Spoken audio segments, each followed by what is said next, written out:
Alright, so we're going to test one of the new features of version 5 of Simplify3D called automated seam hiding. So if you look here, they're claiming this is what version 4 would do, and version 5 would miraculously hide these seams. So I'm going to see if that's true. So we're going to use this project I've been successfully printing for a while now. It's a sabacc pot tray. So it's used for playing sabacc. So that's the Star Wars poker game. This is version 4, and I spent a lot of time optimizing this to get rid of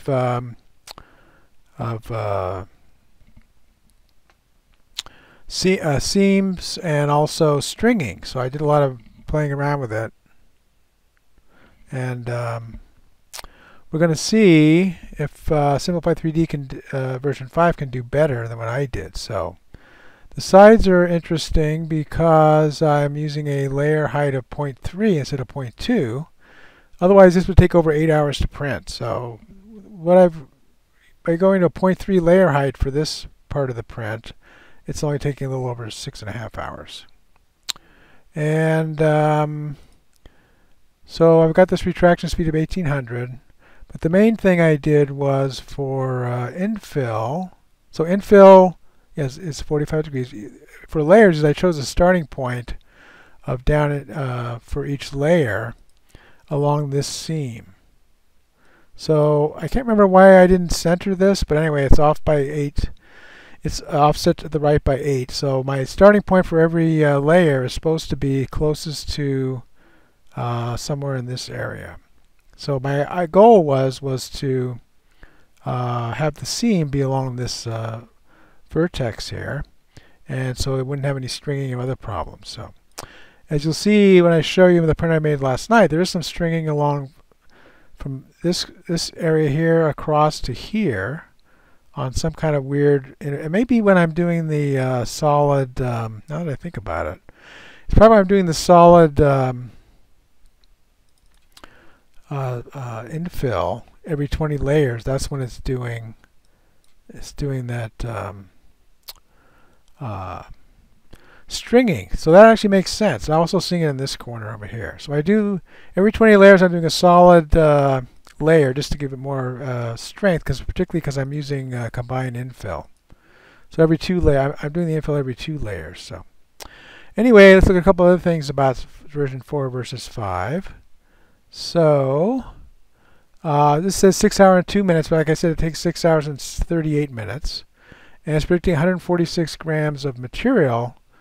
And as you'll see, it only takes about 103 or 104. So it's wildly over predicting how much material it's going to take to print this, which is not typical. Usually version 4 would be maybe 10% over. That's been my experience.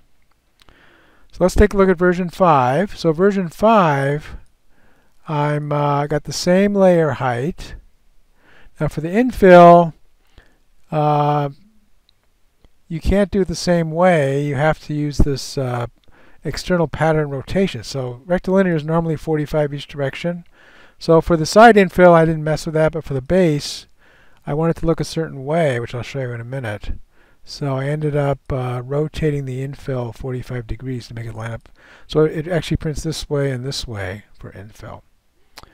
But in any case, let's look at the sides. And for the layer, I'm using optimize start point, because I'm assuming that's what, there isn't a specific thing that says hide seam mode. So it says it's supposed to be automated, so I'm going to say optimize start points for fastest printing. Maybe I'll print a little bit faster. I don't know.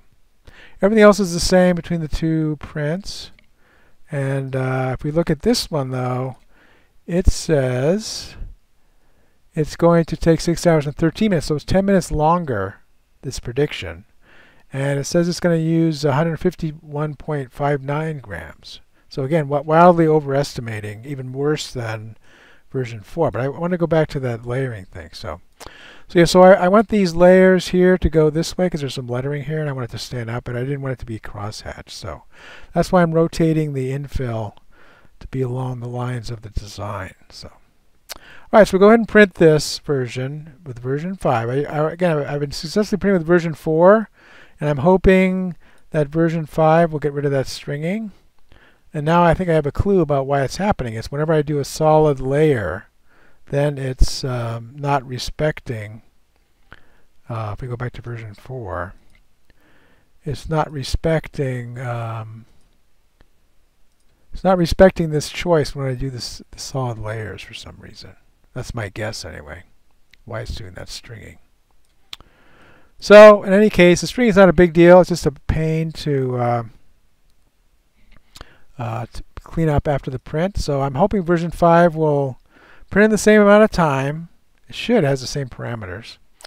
And same amount of material, which again it should. And get rid of that stringing. If it does, I'll use it. Otherwise, I'll just use version 4 because it's working fine. So let's go ahead and go to the printer, and we'll see how it turns out. All right, we're ready to try to print our sabak pot tray using Simplify3D version 5.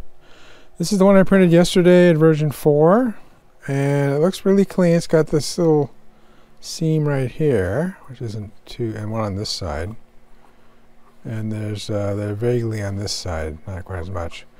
I have this really dialed in after lots of attempts, and the only stringing I'm seeing is right in here.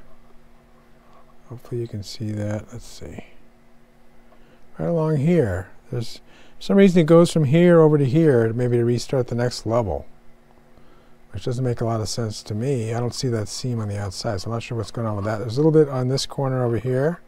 These two corners are clean. So I showed on the computer, I'm printing this one as far as starting each layer at a certain point. I was trying to start on this seam right here. So what we're going to do is we're going to see if version 5, which supposedly has seam hiding, is going to do any better with this stringing. So this isn't hard to get out. I just used some wet and dry 220 grit sandpaper and sand it away, or just, pull these out and snip them off. It's not a big deal, but it's, 3 or 4 minutes of time that's, I feel like it's kind of wasted. So the other thing we're going to be testing is how accurate the predictions are. Actually, we already know the answer to that, because if we weigh this completed tray, it only weighs 103 grams. So the last one I made before this was 104 grams, so right around 103, 104 grams. Version 4, as you saw, predicted 147 grams, and version 5 predicted over 150 grams. So the calculators are still off. There may be some factor ratio I can put into Simplify3D to get a more accurate prediction. Maybe I'll try to do that, but this one's more wildly off than the other ones. The other one's usually off by maybe 10%. This is off by 30%. So this is kind of an unusual print, as I showed you. It's got 0.3 millimeter layers on this part. It's got infill, and this is a really thin wall here. I mean, it's thick enough to have some infill, but anyway. So we already know how much this weighs. We're going to go ahead and weigh our reel anyway, before and after, just to double check. Usually we lose about a gram on the, just loading the machine and whatever. So this should say 104, 105 grams gone once if we weigh it afterwards. So we'll write this number down, 1,046. That's including the reel. So there's less than that left now. Anyway, if this only uses 100 grams, 100 plus grams, that means we can get probably 9 reels out of each reel if this is about a kilogram. So that's great. Originally I thought with 150 grams we're only going to get maybe 6 or 7. So getting 9 is a lot better than getting 6 or 7 and not having as much waste left over. So that's a big plus. So we're looking forward to that. And we'll see how it goes. One thing we're doing differently also with version 5 is we're printing the GX version. I don't know if that makes any difference. Version 4 can only put out G code. This is putting out a .gx file and a G code file, but we're going to use the GX version. So again, here's predicting 6 hours and 12 minutes, and we know this print takes 6 hours and 38 minutes. So this is a little closer to what I got to get this off here. Always snip off your little drippies before the print starts. Another good use of these tweezers. You don't have to worry about hurting yourself. So this one's closer. I think the other one was a little over 6 hours, so 6:03 or something like that. Anyway, it's on its way, and we'll visit again when it's all done, and we'll compare the quality of the two prints and how long it took. I mean, maybe this one will take longer than 6 hours and 36 minutes. We'll see. If that's true, then I'm dumping it anyway, but we'll see. Alright, so we're partway through the wall, and it looks like it's picking this back right corner to do all of its layer starts. So that's actually very encouraging. If it does it for the solid layers, that should solve the stringing problem completely. So watch when it gets to this back corner, it'll go to the next step, see? So it's switching to the inner wall now. And I did it across that little section on the corner there, which means there's no stringing because it's covered up by the thickness of the wall. So that's very promising. So this could be my first feature of version 5 that I'm actually going to use. So I'll keep printing with this version. So we'll see. The proof is in the string. I don't see any stringing yet. I think I've already gone past 20 layers. Now there it went all the way across to do the infill, which isn't too promising, but I didn't see any strings from that, so it did. Yeah, so we'll have to keep an eye on it and see when it's all done. I wanted to give an update because I did use optimize. It decided to pick the back right corner, which is a good choice. All right, so here's our Simplify3D version 5. Let's get it off the print bed here. So this flexible print bed is great for this kind of print because it's easy to release the edges. Then you can get underneath it with the spatula without worrying about damaging this corner because you're already underneath it. So the bottom looks fine. So let's take a look at the stringing. So there's only one little string right here. There's a few little nubs. Let's come off with my fingernail. A couple more over here. So this is a superior print to this one. It has all these wispy strings here that I have to use the sandpaper. I'll have to use some sandpaper to get this wet and use some sandpaper to get off. It's no big deal, but this is a perfect print. It only took 1 minute longer. And let's see how much it weighs. Get this out of the way.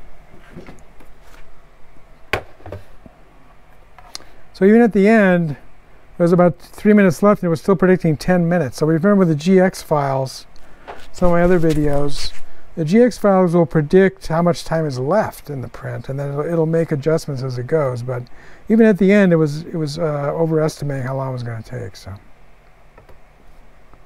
this is 106 grams. So this one was 103, and I had one that was 104. So it's right around the 105. 104, 105 range, which means we can get 8 or 9 prints out of one reel, which is great. So, all right, so this is great. So this is a win for Simplify3D version 5. It's superior to version 4, even with all my tweaking.